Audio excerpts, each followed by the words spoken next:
Right. Let's take a deep dive into the monk who sold his Ferrari. We're going to unpack all the wisdom without you having to actually read the whole thing. Sounds good to me. It's the story of Julian Mantle, a super successful lawyer. Right. Fame, fortune, a fancy red Ferrari, the whole 9 yards. But then, bam, a heart attack. Oh, wow. Forces him to totally rethink his life. Yeah. He ends up selling that Ferrari and ditches pretty much everything it stands for to go on this spiritual quest to the Himalayas. That's a really interesting story. Yeah. And it digs into this question that I think a lot of us have these days, Yeah. What actually matters? Is it really about those external signs of success, the Ferrari in our lives, or is there something more to it, something deeper?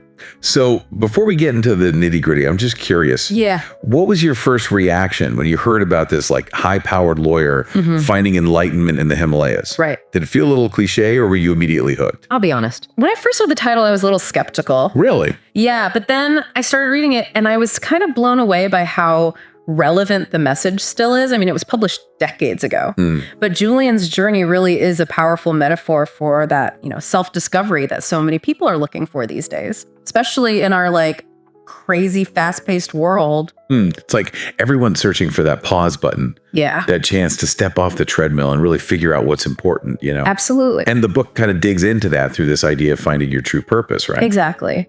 The book really stresses how important it is to look beyond just what you do for a living.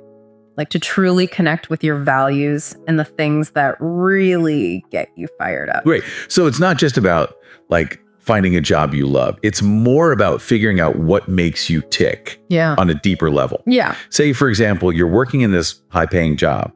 Looks awesome on paper, but you're just totally unfulfilled inside. The book would argue that you need to dig a little deeper and ask yourself, what are you actually chasing here? What's driving you? Exactly. You've got to examine your motivations. Ask yourself, what is my Ferrari? What am I working so hard for that might not actually be making me happy? Oh, I love that question. It's so easy to get caught up in that chase for external validation, Yeah. or material possessions. Sure. But the monk who sold his Ferrari is really arguing that true happiness comes from inner peace and having a sense of purpose, not from just accumulating more stuff. Absolutely. And one of the key ways the book suggests we get to that inner peace is through mindfulness. I know mindfulness is kind of a buzzword these days, but the book actually gives you some real practical tools for cultivating it. Like the Heart of the Rose meditation. Right. I'm really fascinated by that technique. It seems so simple, just focusing on a rose, its color, its texture, even how it smells. But does it actually work? Can just observing something like that really quiet your mind? It might seem deceptively simple, but it can be surprisingly effective.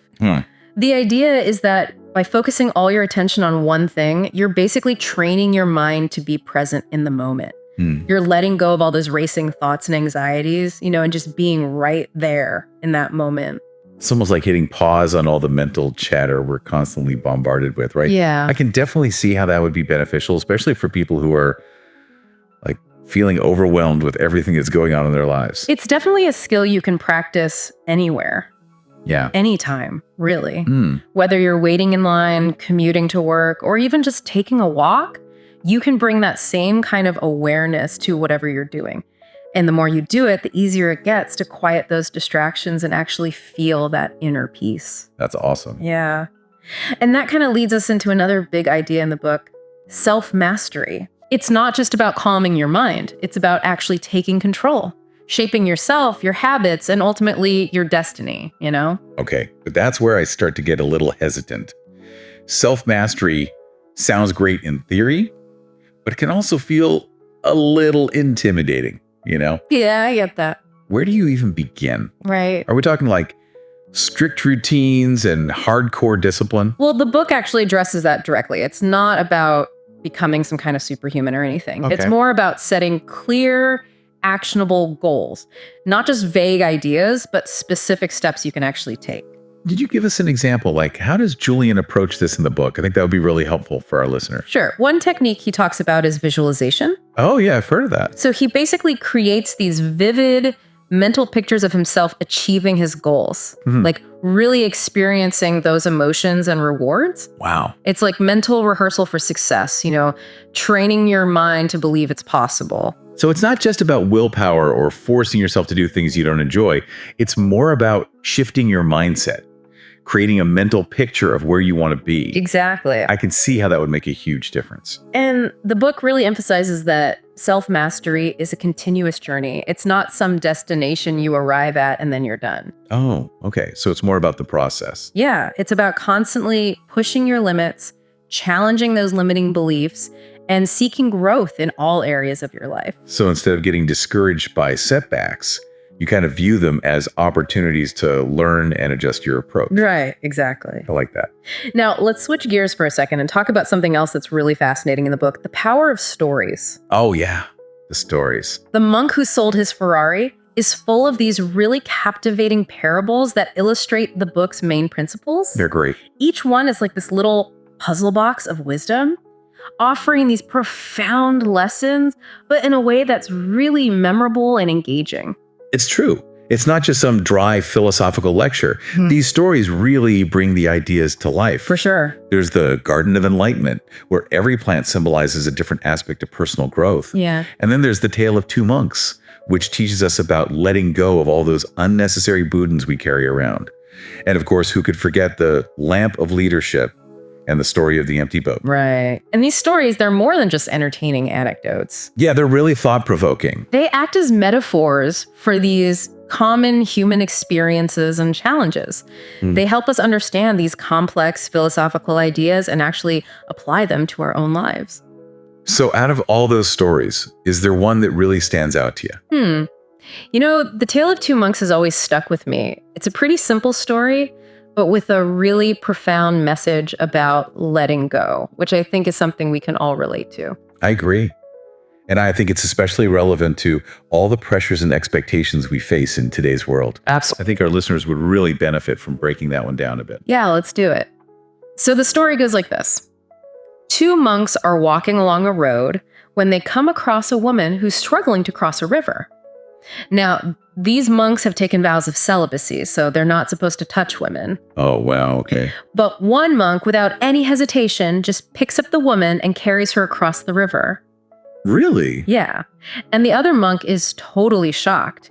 He starts scolding his friend, reminding him of their vows and everything. He must be pretty upset. He was, but the first monk just smiles and continues on his journey. And here's where it gets really interesting. Hours later, the second monk is still fuming about it, ranting about how wrong his friend's actions were. Oh, wow. He's still holding on to that. He is. And finally, the first monk turns to him and says, "Brother, I set the woman down hours ago. Why are you still carrying her?" Whoa. That's powerful. It is, right? That first monk did a kind thing and then moved on. But the second monk, he held on to that judgment, that anger. He let it weigh him down. It's like holding a grudge. Or, replaying a mistake over and over in your head. Exactly. It doesn't do any good. It just creates unnecessary suffering. And this ties in perfectly with something we're all struggling with these days. That feeling of always being on, constantly connected and bombarded with information. It's true. It never stops. And this story, it offers a powerful antidote to that. Oh, I like that. It reminds us that we have a choice. We can dwell on the past and let it control us, or we can learn from it and move forward with a lighter heart. So it's about choosing what we carry with us, mentally and emotionally. Exactly. I love that analogy of carrying burdens. It's so clear and relatable. Yeah. But how do we actually put that into practice? It's easy to say, let go, but actually doing it is a whole other challenge. You're right. It's not always easy. I think it starts with awareness. Okay. Recognizing when you're holding on to something that's no longer serving you. Like, ask yourself, is this thought or this feeling actually helpful? Is it moving me closer to my goals, or is it holding me back? So it's like taking inventory of your mental and emotional state and decluttering the things that aren't serving you. Exactly. We're really good at decluttering our physical spaces, but we often forget to do that with our minds and our emotions. That's so true. And once you've identified those things you need to let go of, you have to practice forgiveness. Forgiveness. Forgive yourself for past mistakes. Forgive others for their shortcomings. And let go of that need to hold on to anger or resentment. Forgiveness is tough. It can be. But it's incredibly freeing when you can actually do it. It's like finally putting down this heavy suitcase you've been carrying around for years. Exactly. And remember, letting go, it doesn't mean forgetting or condoning. Right. It simply means choosing to free yourself from the weight of the past so you can focus on building a more positive and fulfilling present. And that's such an important message, especially today when it's so easy to get caught up in negativity and comparison. It is. It's a good reminder that we have the power to choose what we focus on, how we respond to those challenges that life throws our way. Absolutely. And that actually brings us to another key theme in the book that really resonates with modern life: minimalism. Oh, minimalism. I've been really interested in that lately. It almost feels like a counter movement to all the consumerism that's so prevalent in our society. Exactly. The monk who sold his Ferrari challenges us to question our consumerist habits and think about what truly adds value to our lives. So instead of chasing the next shiny object, we should be investing in experiences, relationships, personal growth, things that bring us lasting fulfillment, not just that fleeting satisfaction. It's not about deprivation. It's about being mindful of what we consume and focusing on quality over quantity. So it's about aligning our spending with our values. Yeah, right? Exactly. I think this is especially relevant for our listeners, especially if they're feeling overwhelmed by all the stuff in their lives. Right. It's so easy to get caught up in that cycle of buying more and more, but often it just leads to more clutter, more debt, and ultimately more stress. The book encourages us to declutter not just our physical spaces, but also our mental and emotional spaces. It's about simplifying our lives and focusing on what truly matters. That makes a lot of sense. And this ties into that idea of work-life balance too, right? Absolutely. We're constantly being told to hustle, to be more productive, to achieve more and more. But the monk who sold his Ferrari offers a different perspective. Yeah, it reminds us that true success isn't just about what you achieve professionally. It's about nurturing your well-being, your relationships, and your passions outside of work. It's so easy to fall into the trap of overworking and neglecting your own self-care. It is. It's like the book is giving us permission to prioritize our well-being without feeling guilty about it. It's not selfish, it's essential. When we take care of ourselves, we're actually better equipped to show up for other people and make a more positive impact on the world. So instead of burning ourselves out, we need to find ways to recharge, to connect with the things that bring us joy, and to prioritize the activities that nourish our souls. Right. It's about finding that sweet spot where we can pursue our goals without sacrificing our health and happiness. I think that's where the monk who sold his Ferrari can be really helpful. It's not just about these abstract concepts. It gives us real strategies for creating a more balanced and fulfilling life. And that leads us to another key theme that's super relevant today: continuous learning. Oh, yeah, learning.